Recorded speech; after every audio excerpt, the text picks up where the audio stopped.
नमस्कार।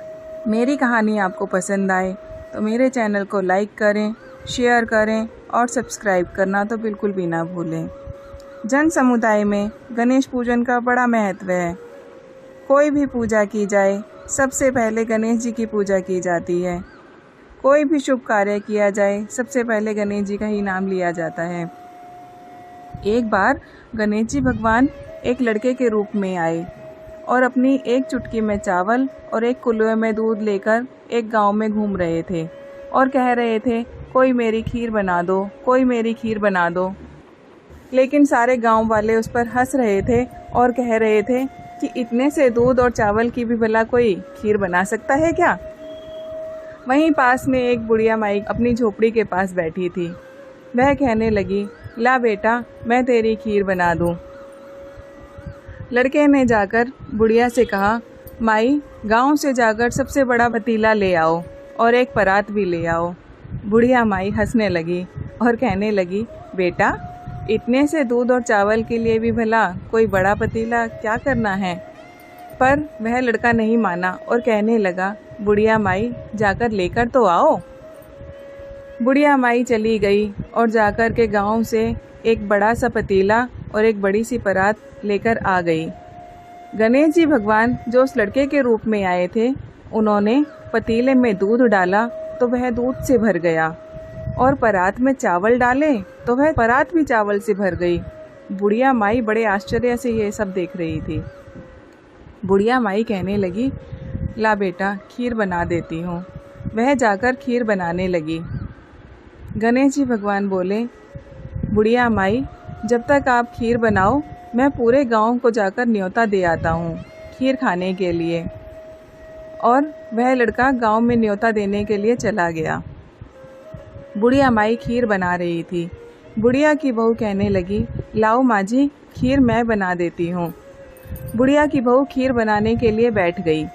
खीर चलाते चलाते उसका मन खीर खाने के लिए कर गया, क्योंकि खीर उफन उफन कर जा रही थी और उसकी खुशबू पूरे गांव में फैलती जा रही थी। उधर गणेश जी भगवान जो लड़के के रूप में आए थे, वह पूरे गांव में न्योता दे रहे थे और कह रहे थे, कोई भी अपने घर से खाना खाकर ना आए, सबको खीर पेट भर कर मिलेगी।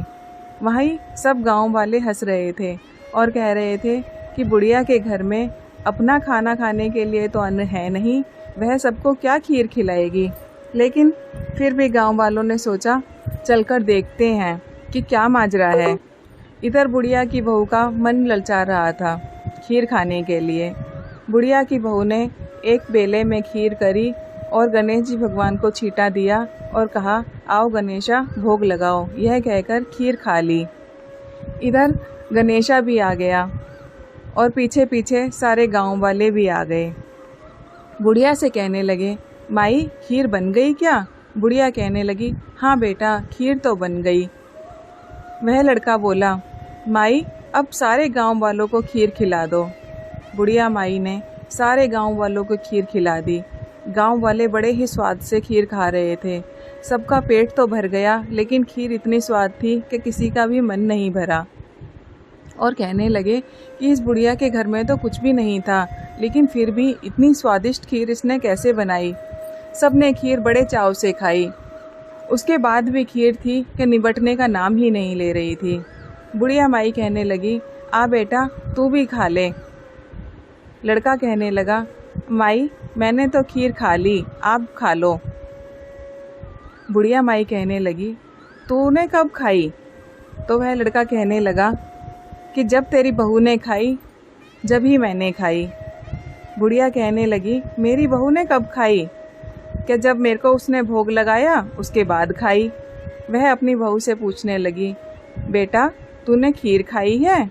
बहू कहने लगी, हाँ माँ जी, मेरे से रहा नहीं जा रहा था, मैंने गणेशा भगवान को भोग लगाया और खीर खा ली। बुढ़िया माई समझ गई कि यह गणेशा है, गणेश जी भगवान हैं। बुढ़िया माई लड़के से पूछने लगी, क्या तुम गणेश भगवान हो। गणेश भगवान अपने असली रूप में आए और बुढ़िया माई को दर्शन दिए। बुढ़िया माई उनके चरण पकड़कर बैठ गई। कहने लगी, मैं आपको पहचान नहीं पाई, मुझे क्षमा करें। गणेश जी भगवान बोले कि नहीं नहीं माई, आपने तो बहुत अच्छा किया जो मेरी खीर बनाई और मेरे दर्शन पाए। बुढ़िया माई कहने लगी, गणेश जी भगवान, इतनी खीर बच गई है, इस खीर का अब क्या करूं? तो गणेश जी भगवान कहने लगे कि जितने भी गांव में जीव जंतु भैंस पोहे हैं सबको खिला दो। बुढ़िया माई ने सबको खिला दी। उसके बाद भी खीर ख़त्म होने का नाम ही नहीं ले रही थी। तो गणेश भगवान ने कहा, गांव के बाहर जाकर गड्ढा खोदो और उसमें इस खीर को दबा दो। बुढ़िया माई ने वैसा ही किया। गणेश जी भगवान बुढ़िया माई को दर्शन देकर अंतर्ध्यान हो गए और जाते जाते बुढ़िया माई की झोपड़ी को पैर के अंगूठा लगा गए। बुढ़िया माई की झोपड़ी महल बन गई और गणेश जी भगवान का बहुत सुंदर मंदिर भी बन गया। इस कहानी को कहते सुनते हुंकार भरते सभी की मनोकामना पूरी करना। जैसे गणेश जी भगवान उस बुढ़िया के यहाँ आए वैसे ही सबके यहाँ आना। जय हो गणेश जी भगवान की। मेरी कहानी आपको पसंद आए तो मेरे कहानी को लाइक करें, शेयर करें और सब्सक्राइब करना तो बिल्कुल भी ना भूलें। मिलते हैं एक और नई कहानी के साथ। नमस्कार।